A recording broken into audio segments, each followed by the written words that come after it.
Hello बच्चों, मैं स्मिता बिजलवान आपकी केमिस्ट्री टीचर स्वागत करती हूँ आपका आईसीटी वर्चुअल क्लासरूम में। आशा करती हूँ आप सभी स्वस्थ होंगे और अच्छे से अपनी पढ़ाई कर रहे होंगे।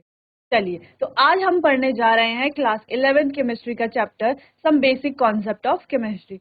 बेसिक कॉन्सेप्ट क्या है केमिस्ट्री के, ये हम थोड़ा जान चुके थे कि केमिस्ट्री क्या होती है, किस चीज से मिलकर के जो है हमारे पदार्थ बने हुए होते हैं। एटम्स और मॉलिक्यूल यानी कि अणु और परमाणु से बने हुए होते हैं। अणु परमाणु क्या होते हैं ये भी हम पढ़ चुके हैं। उसके बाद हमने पढ़ा कि जो हमारे मैटर है वो क्या होता है। ठीक है, तो मैटर क्या होता है, यानी कि जो वस्तु क्या करती है, जिसका कुछ ना कुछ आयतन होता है और क्या होता है, द्रव्यमान होता है। तो जिसका आयतन और द्रव्यमान होता है वो क्या कहलाया जाता है, मैटर कहलाया जाता है। ठीक है भाई, मैटर की अवस्थाएं हमने पढ़ ली थी कि 3 तरह की अवस्थाएं होती हैं, सॉलिड, लिक्विड और गैस। वैसे तो हमने क्या कहा, एक अवस्था प्लाज्मा और बोस आइंस्टीन कंडेंसेट भी होती है, ये 2 अवस्थाएं भी होती हैं। टोटल 5 अवस्थाएं होती हैं, लेकिन यहाँ पर हमको सिर्फ 3 अवस्थाएं सॉलिड, लिक्विड और गैस ही यहाँ पर हमें पढ़नी है। तो ये भी हम पढ़ चुके थे। इसके अलावा यहाँ पर हमने शेप, साइज, इन चीजों के बारे में तो बात की थी। साथ ही हमने थर्मल एनर्जी और इंटरमॉलिक्यूलर फोर्स के बारे में भी बात की। चलिए, तो ये हमने अपने लास्ट सेशन में पढ़ा था। चलिए, तो आज से नया टॉपिक स्टार्ट करते हैं। तो हमारा नया टॉपिक है क्लासिफिकेशन ऑफ मैटर, यानी कि जो हमारे पदार्थ हैं उनका वर्गीकरण किस प्रकार से होगा। तो ये रहा जो हमारे पदार्थ है। एक तो हमारे शुद्ध पदार्थ, 2 पार्ट में इसको डिवाइड किया जाएगा, 2 पार्ट में इसको वर्गीकृत किया जाएगा। पहला शुद्ध पदार्थ और दूसरा मिश्रण। अब शुद्ध पदार्थ हम जानते हैं क्या होता है, यानी कि जो एक तरह के ही कणों से बने होते हैं, एक तरह के पार्टिकल से बने हुए होते हैं, वो हमारे क्या होते हैं, शुद्ध पदार्थ। और जो एक से अधिक क्या होते हैं, एक से अधिक अवयवों कंपोनेंट से बने होते हैं या पार्टिकल से बने होते हैं, वो क्या होते हैं, हमारे मिश्रण कहलाए जाते हैं। अब यहाँ पर हमारे पास एलिमेंट आ जाते हैं। एलिमेंट यानी कि जैसे कि हम कहें O2 है, O2 क्या है, एक प्रकार का एलिमेंट है, जबकि H2O क्या है, एक प्रकार का कंपाउंड है। ठीक,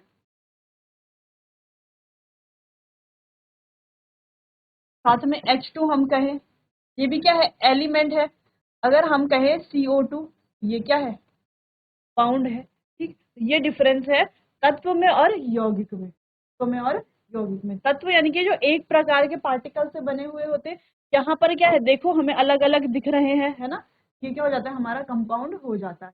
ठीक, अब ये क्या होते हैं, इनको आगे हम डिटेल में अभी डिफाइन करेंगे।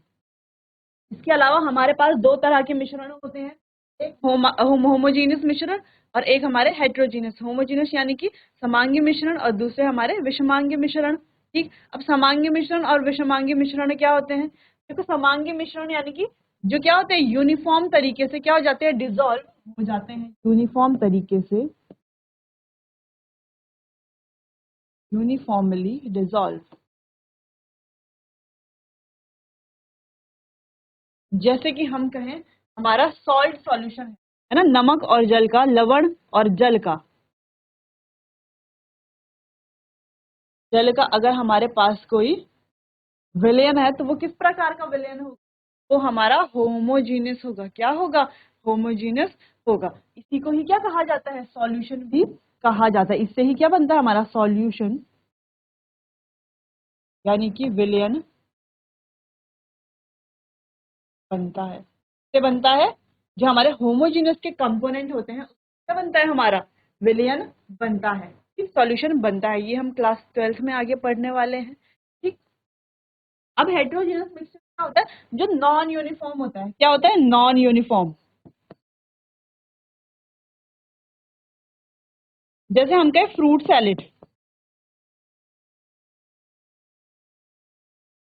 अब फ्रूट सैलेड हमने देखा होगा, सैलेड में होते अलग अलग प्रकार के फ्रूट्स होते हैं ना, सेब है, संतरा है, कीवी है, अनार है, पपीता है।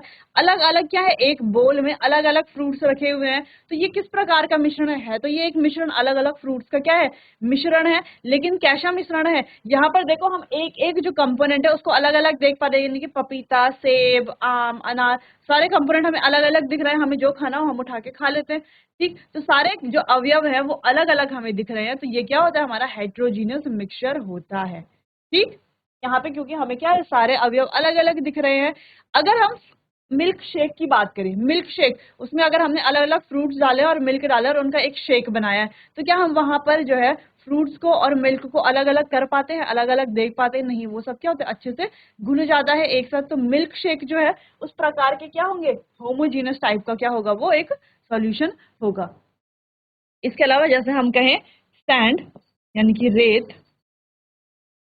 प्लस जल, रेत और जल का अगर हमारे पास कोई मिश्रण है तो क्या देखें कि रेत हमें अलग दिखती है, जल हमें अलग दिखता है, वो क्या आपस में घुलते नहीं है सही से, ये हम देख पाते हैं जब भी हम देखते हैं रेत और जल का मिश्रण। हम क्या देखते हैं कि जो जल है वो या तो ऊपर रहेगा और रेत जो है वो नीचे नीचे बैठ जाती है थोड़ा देर बाद। अगर हम उसे घोलने की कोशिश भी करेंगे फिर हम थोड़ा देर बाद क्या देखेंगे कि जल अलग हो जाता है और जो मिट्टी है वो नीचे नीचे सेटल हो जाती है।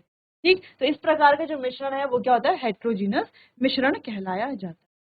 ठीक, चलिए तो आगे जो है इनको एक एक करके डिटेल में हम प्योर सब्सटेंस और मिश्रण में तो जान रहे हैं ना कि प्योर सब्सटेंस क्या है और मिश्रण। अब हमें ये जो सारे कंपोनेंट्स हैं इनके, पहला तत्व यानी कि एलिमेंट्स। अब एलिमेंट्स क्या होते हैं, the primary stuff present in all substances, यानी कि वो प्राइमरी स्टफ होता है, यानी कि वो प्राथमिक पदार्थ होता है जो सारे पदार्थों में प्रेजेंट होता है, उसे क्या कहा जाता है, एलिमेंट कहा जाता है। Whose smallest unit is known as an atom, तो इसकी जो सबसे छोटी इकाई है वो क्या होती है, परमाणु होती है। टोटल 112 एलिमेंट्स आर नोन, अभी तक देखो 118 एलिमेंट्स क्या है, नोन है till date, which 92 are naturally occurring, जिसमें से 92 क्या है, नेचुरली अकरिंग है एलिमेंट्स है, and result of artificial transmutation. ठीक है, देयर आर 88 मेटल्स, 88 यहाँ पर हमारे पास मेटल हैं, 18 नॉन मेटल्स हैं और 6 क्या है, मेटलॉइड्स। इन्हें क्या कहा जा रहा है, एलिमेंट कहा जा रहा है। एलिमेंट सभी पदार्थों में मौजूद प्राथमिक पदार्थ को तत्व कहते हैं। जिसे कहते हैं तत्व, सभी पदार्थों में मौजूद जो प्राथमिक पदार्थ है, प्राइमरी स्टफ है, उसी को क्या कहा जाता है, तत्व कहा जाता है। ठीक, ये क्या है, परमाणु की सबसे छोटी इकाई है। सबसे छोटी इकाई किसकी है, परमाणु की। अब हम कह रहे हैं कि जो एटम है यानी कि परमाणु है वो सबसे छोटी इकाई है, ठीक है, लेकिन ये परमाणु की भी छोटी इकाई है, सबसे छोटी इकाई है। ठीक है, इसे क्या कहा जाता है, तत्व कहा जाता है। अच्छा, ये एक इंपॉर्टेंट पॉइंट है, ये ध्यान में रखना है। इसे सबसे सबसे छोटी इकाई को परमाणु कहते हैं। कि सबसे छोटी इकाई जो होती है उसे क्या कहते हैं, परमाणु कहते हैं। सॉरी, इसकी जो सबसे छोटी इकाई होती है उसे क्या कहते हैं, परमाणु कहते हैं। किसकी सबसे छोटी इकाई, तो तत्व की सबसे छोटी इकाई होती है। ठीक है, आज तक कुल 112 तत्व ज्ञात हैं, जिनमें से 92 जो है प्राकृतिक रूप से पाए जाने वाले तत्व हैं, बाकी क्या है, कृत्रिम रूपांतरण के परिमाण से। ठीक है, बाकी क्या है, कृत्रिम रूपांतरण के परिमाण से।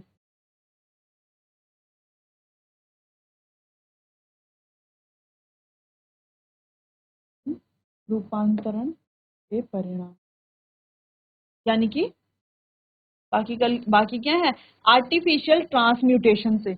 इससे आर्टिफिशियल ट्रांसम्यूटेशन से। ठीक है, जिसमें क्या है, 88 धातुएं हैं, 18 अधातु हैं और 6 क्या है, उपधातुएं हैं यानी मेटलॉइड्स हैं।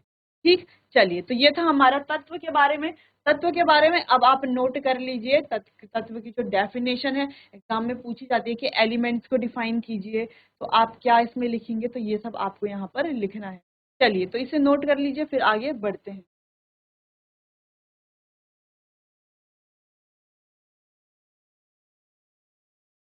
चलिए, तो एलिमेंट के कुछ एग्जाम्पल भी तो होंगे, एग्जाम्पल भी तो होंगे, जैसे कि हाइड्रोजन,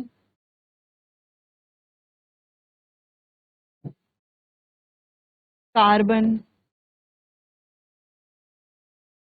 लिथियम। तो जो भी हमारे एलिमेंट है वो सारे एग्जाम्पल हैं। ये तो एग्जाम्पल है किसके, तत्व के एग्जाम्पल है। जैसे कि हमने यहाँ पर लिखा ऑक्सीजन, हाइड्रोजन, नाइट्रोजन, कार्बन, तो ये सारे एग्जाम्पल किसके हैं, एलिमेंट के एग्जाम्पल्स हैं। ठीक, तो आप यहाँ पर hydrogen, carbon, lithium, nitrogen, oxygen, fluorine, तो ये सारे ही किसके एग्जाम्पल हैं, तत्व के एग्जाम्पल्स हैं। ठीक, चलिए नोट कीजिए, आगे बढ़ते हैं। यौगिक यानी कि जो हमारे कंपाउंड है वो क्या होते हैं, देखो, a non elemental pure substance is called a compound. तो क्या होता है हमारा नॉन एलिमेंटल यानी कि गैर तत्वीय शुद्ध पदार्थ क्या होता है हमारा कंपाउंड कहलाया जाता है। In which more than one elements atoms are linked by chemical bond form due to chemical reaction. इसमें क्या होता है कि एक से अधिक जो हमारे एलिमेंट हैं एटम्स हैं are linked by chemical bond से वो क्या होते हैं आपस में लिंक होते हैं formed due to chemical reaction. जो किससे बनता है केमिकल रिएक्शन से बनता है। The resulting molecule is a electrically neutral particle of constant continuous composition. चलिए यानी कि एक गैर तत्वीय शुद्ध पदार्थ एक यौगिक कहलाया जाता है। क्या कहलाया जाता है एक गैर तत्वीय शुद्ध पदार्थ ठीक जिसमें एक से अधिक तत्व परमाणु रासायनिक प्रतिक्रिया के कारण बनने वाले रासायनिक बंधों द्वारा जुड़े होते हैं यानी कि बॉन्ड केमिकल बॉन्ड यहाँ पर बोला जाता है।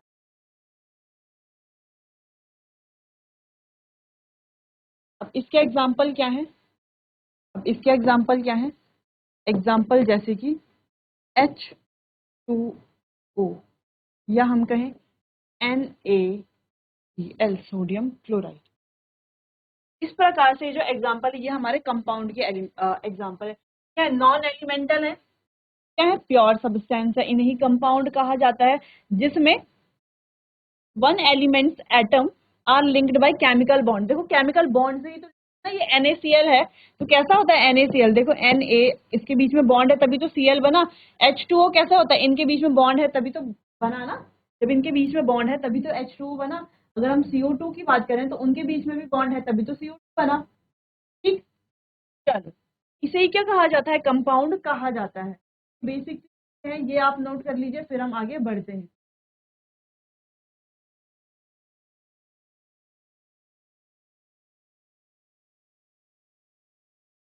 चलिए आगे बढ़े।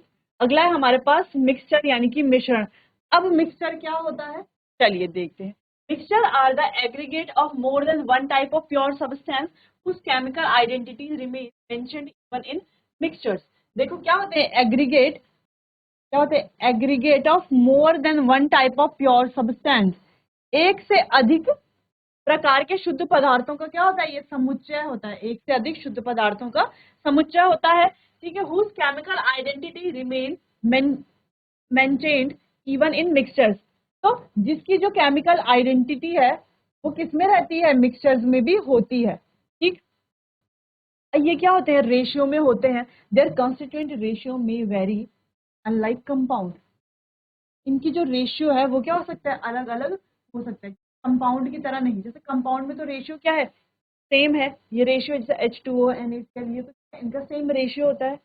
यहाँ पर क्या हो सकता है रेशियो अलग अलग हो सकता है। क्या हो सकता है इनका जो रेशियो है वो क्या हो सकता है अलग अलग हो सकता है। जैसे हम कहें शुगर और वाटर का सॉल्यूशन है ना यानी कि चीनी और जल का सॉल्यूशन है। तो क्या बन रहा है इससे चीनी का सिरप बन रहा है। चीनी का क्या बन रहा है सिरप बन रहा है ठीक है। चलिए तो इसमें चीनी हम क्या डाल सकते हैं अलग अलग डाल सकते हैं और जल क्या डाल सकते हैं अलग अलग मात्रा में डाल सकते हैं। तो सिरप क्या बन सकता है अलग अलग रेशियो में बन सकता है। अगर अगर हम कहें गन पाउडर इसमें क्या है 75% KMnO3 है 10% सल्फर है और बाकी का 15% क्या है कार्बन है। तो इस प्रकार से हमारा क्या बनता है गन पाउडर यानी कि बारूद बनता है। तो इसे ही क्या कहा जाता है मिश्रण कहा जाता है। मिश्रण क्या हमारे दो प्रकार के होते हैं। एक हमारा होमोजीनस यानी कि सामांगी मिश्रण दूसरा हमारा हेट्रोजीनस यानी कि विषमांगी मिश्रण। अब होमोजीनस मिश्रण क्या है those whose composition for each part remain constant। जिनका कंपोजिशन हर पार्ट के लिए क्या है कांस्टेंट है। जैसे कि हम कहें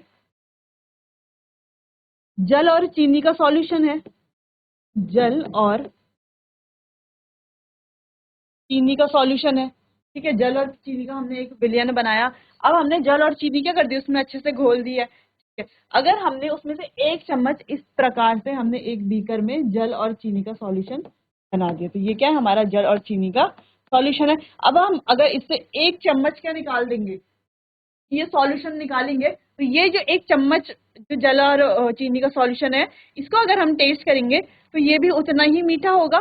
इसको अगर हम टेस्ट करेंगे तो ये भी उतना ही मीठा होगा यानी कि दोनों की जो मिठास होगी वो क्या होगी सेम होगी, इसलिए यहाँ पे कहा गया है कि whose composition for each part remain constant, यानी कि इनकी जो कंपोजिशन है, संरचना है, वो हर पार्ट के लिए क्या है, कांस्टेंट है, हर पार्ट के लिए कांस्टेंट है। ठीक, अब पूरे उसमें क्या रहेगी, सेम रहेगी। ऐसे नहीं कि जो हमने निकाला वो ज्यादा मीठा होगा बाकी उसमें कम मीठा होगा, नहीं, ऐसा नहीं होता। ठीक, यहाँ पर क्या होती है, हर पार्ट के लिए उनकी जो कंपोजिशन है वो क्या होती है, सेम, यानी कि कांस्टेंट होती है। जैसे कि हम कह रहे हैं कि एक्वस एंड गैसियस सॉल्यूशन, किसी भी कोई एक्वस या गैसियस सॉल्यूशन है, उसमें क्या होगा, सारी कंपोजिशन क्या होगी, हर पार्ट के लिए क्या होगी, सेम होगी। ठीक, किसी पार्ट के लिए अलग अलग नहीं होगी। ठीक है, चलिए, for example soil and concrete mixture. अब जो है हम कह रहे हैं कि सॉयल है या कंक्रीट का कोई मिक्सचर है, एक्वस और गैसियस सॉल्यूशन। ठीक, चलिए अब अगला बढ़ते हैं हेट्रोजीनस मिक्सचर की तरफ। अब हेट्रोजीनस मिक्सचर क्या है, दोज हुज कंपोजिशन में very for each and every part, जिनकी कंपोजिशन क्या हो, हर पार्ट के लिए अलग अलग हो। जैसे कि हम एग्जांपल ले सकते हैं, मिट्टी यानी कि मृदा और जल का सॉल्यूशन है हमारे पास, एक एक उसमें क्या है, मिट्टी है और जल है, इसमें जल है और क्या है, इसमें मिट्टी है। ठीक, अगर हम इसे घोलेंगे तो थोड़ा देर बाद क्या देखते हैं, मिट्टी तो हल्की हल्की कुछ नीचे सेटल हो जाती है, कुछ ऊपर ही मिली रहती है, कुछ नीचे सेटल हो जाती है। इस प्रकार से देखा है हमने जल और मिट्टी का सॉल्यूशन। आप ये एक्सपेरिमेंट खुद से भी कर सकते हैं।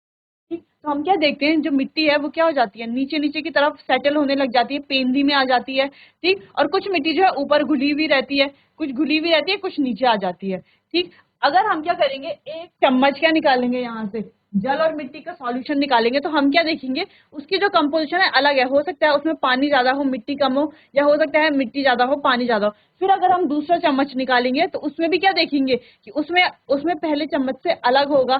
ठीक, अगर हम एक चम्मच यहाँ से निकालेंगे, ठीक, फिर एक और चम्मच निकालेंगे, तो हम क्या देखेंगे, इसमें और इसमें दोनों में क्या है, जो कंपोजिशन है वो अलग अलग हो सकता है। इसमें मिट्टी ज्यादा हो और जल कम हो सकता है इसमें क्या हो, जल ज्यादा हो और मिट्टी कम हो। और यहाँ पर क्या होगा, इसकी कंपोजिशन अलग होगी। तो यहाँ पर क्या होता है, जो हमारा हेट्रोजीनियस मिक्सचर होता है, तो हर पार्ट के लिए इनकी कंपोजिशन क्या होती है, अलग अलग होती है। जबकि होमोजीनियस मिक्सचर में क्या होता है, हर पार्ट के लिए कंपोजिशन सेम होती है। इसीलिए जो होमोजीनियस मिक्सचर है उसी को क्या कहा जाता है, सॉल्यूशन कहा जाता है, यानी कि विलयन कहा जाता है। ठीक, चलो इतनी समझ में आई बात, इतनी बात समझ में आ गई होगी। अगर कोई कंफ्यूजन है तो आप मुझसे पूछ सकते हैं। जैसे यहाँ पर कुछ और एग्जांपल भी है, जैसे कि मिट्टी है, तो मिट्टी का क्या है, हर जगह कंपोजिशन अलग अलग होता है। कहीं पर मिट्टी में ज्यादा पत्थर होते हैं, कहीं पर अलग अलग प्रकार की मिट्टी होती है, तो कंपोजिशन क्या होता है, अलग अलग होता है। जैसे यहाँ पर हम कह रहे हैं कि कंक्रीट का कोई मिश्रण है। ठीक, कंक्रीट का मिश्रण है, तो हो सकता है कंक्रीट का मिश्रण क्या हो, कंक्रीट और मिट्टी का मिश्रण हो अगर, तो क्या हो, उसमें क्या हो सकते हैं, कंपोजिशन अलग अलग हो सकती है। ठीक, चलिए, तो इतना जो है एग्जाम्पल से समझ आपको आ गया होगा कि होमोजीनस क्या है और हेट्रोजीनस क्या है। चलिए, तो मिश्रण से अधिक, हिंदी में हम पढ़ लेते हैं। मिश्रण एक से अधिक प्रकार के शुद्ध पदार्थों का समुच्चय है, यानी कि मोर than one type of pure substances का क्या है, ये एक एग्रीगेशन है। ठीक है, एग्रीगेट है। चलो, जिनकी रासायनिक पहचान मिश्रण भी बनी रहती है, मिश्रण में बनी रहती है, इनकी रासायनिक पहचान है, यानी कि केमिकल आइडेंटिटी क्या है, मिश्रण में ही बनी रहती है। तो ये आपको नोट करना है क्योंकि ये इंपॉर्टेंट पॉइंट्स है। इनका घटक अनुपात यौगिक के विपरीत भिन्न हो सकता है।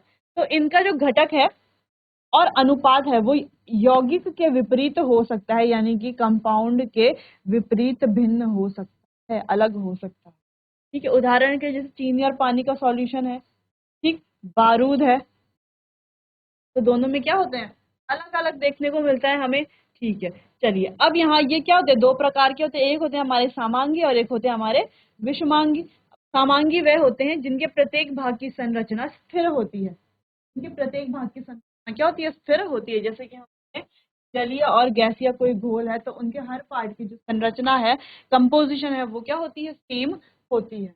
ठीक, अगला विषमांगी मिश्रण वे होते हैं जिनकी संरचना प्रत्येक भाग के लिए भिन्न हो सकती है। अब इनकी संरचना क्या होती है, प्रत्येक भाग के लिए भिन्न होती है, जबकि इनकी क्या होती है, स्थिर होती है। ये हम पढ़ चुके थे। ठीक है, जैसे उदाहरण है यहाँ पर मिट्टी कंक्रीट, मिट्टी और कंक्रीट मिश्रण, ये यहाँ पर ये एग्जाम्पल है।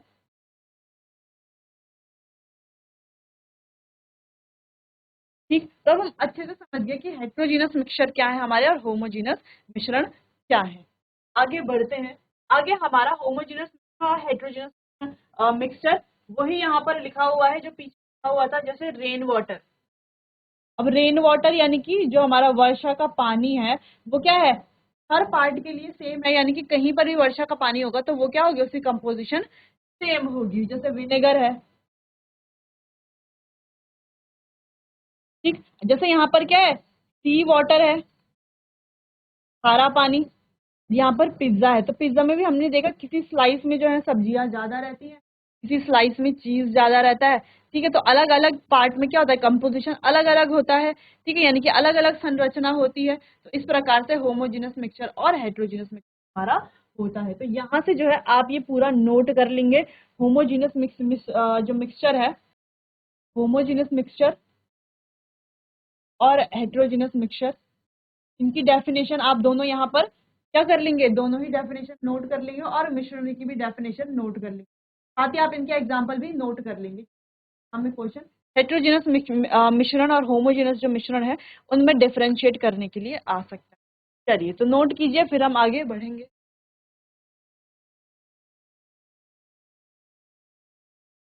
चलिए, तो ये आपने नोट कर लिया होगा। सेम ये होमोजेनस मिक्सचर, हेट्रोजेनस, ठीक है, यहाँ पर सेम ही है। ठीक, अब आगे बढ़ते हैं फिजिकल प्रॉपर्टीज और केमिकल प्रॉपर्टीज की तरफ, यानी कि भौतिक गुण और रासायनिक गुण क्या होते हैं। चलिए, सबसे पहले पढ़ते हैं फिजिकल प्रॉपर्टीज। अब फिजिकल प्रॉपर्टीज क्या होती हैं और केमिकल प्रॉपर्टीज क्या होती हैं।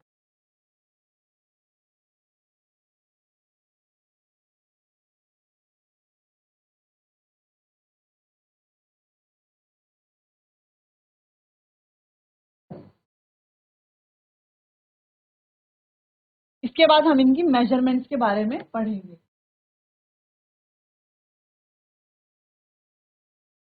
अब देखो फिजिकल प्रॉपर्टी क्या होती है, कि फिजिकल प्रॉपर्टी क्या होती है और केमिकल प्रॉपर्टी क्या होती है। देखो फिजिकल प्रॉपर्टी यानी कि बिना उसकी रासायनिक, किसी भी पदार्थ की रासायनिक पहचान को बदले बिना, रासायनिक पहचान यानी कि जो उसकी केमिकल आइडेंटिटी होती है उसको बदले बिना हमें क्या करना है कि उसकी जो कैरेक्टरिस्टिक्स हैं उनको ऑब्जर्व करते हैं, उनको मेजर करते हैं। जबकि केमिकल प्रॉपर्टीज में क्या होता है, यहाँ पर जो है उसकी केमिकल आइडेंटिटी यानी कि किसी भी पदार्थ की रासायनिक पहचान जो है वो क्या हो जाती है, बदल जाती है। फिर जो है उसमें क्या कैरेक्टरिस्टिक्स हैं, क्या ऑब्जर्व, क्या चेंजेस हैं, उनको हम ऑब्जर्व करते हैं। ठीक, यानी कि यहाँ पर क्या है, पहला point, without changing it's chemical identity, यहाँ पर जो है इसकी केमिकल आइडेंटिटी में कोई भी चेंजेस नहीं आता। जैसे कि हम कह रहे हैं कि यहाँ पर हम क्या क्या देखते हैं, जैसे कि कलर क्या है, ठीक है, स्टेट क्या है,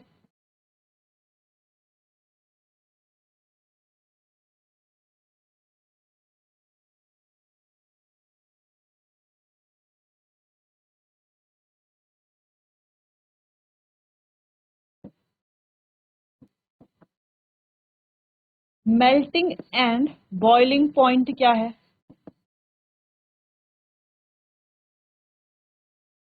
घुलनशीलता क्या है यानी कि सॉल्युबिलिटी, सॉल्युबिलिटी क्या है, हार्डनेस यानी कि कठोरता। ठीक, यहाँ पर ये सारे होते हैं हमारे फिजिकल प्रॉपर्टीज में, यानी कि किसी भी सब्सटेंस की कैरेक्टरिस्टिक्स को हम जानते हैं, विशेषताओं को हम जानते हैं, ऑब्जर्व करते हैं और मेजर करते हैं।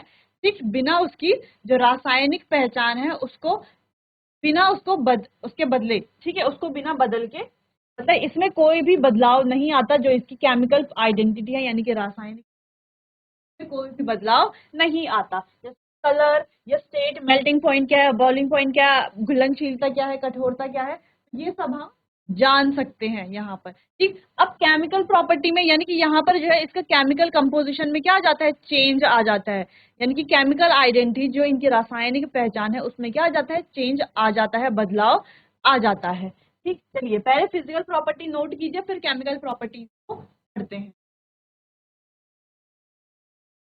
अब केमिकल प्रॉपर्टी जैसे कि एसिडिटी, बेसिसिटी, चलिए तो केमिकल प्रॉपर्टीज को हम पढ़ेंगे अपने आने वाले अगले सेशन में। आज हमने थोड़ा फिजिकल प्रॉपर्टीज का और केमिकल प्रॉपर्टीज का एक हल्का फुल्का क्या ले लिया, जनरल आइडिया ले लिया। कल हम इसको डिटेल में डिस्कस करेंगे कि फिजिकल प्रॉपर्टीज क्या होती है और केमिकल प्रॉपर्टीज क्या होती है, और उनकी मेजरमेंट हम कैसे करते हैं, कैसे जो है उनका माप करते हैं। ठीक, चलिए तो मिलते हैं अपने आने वाले अगले सेशन में, तब तक के लिए आपका बहुत बहुत धन्यवाद।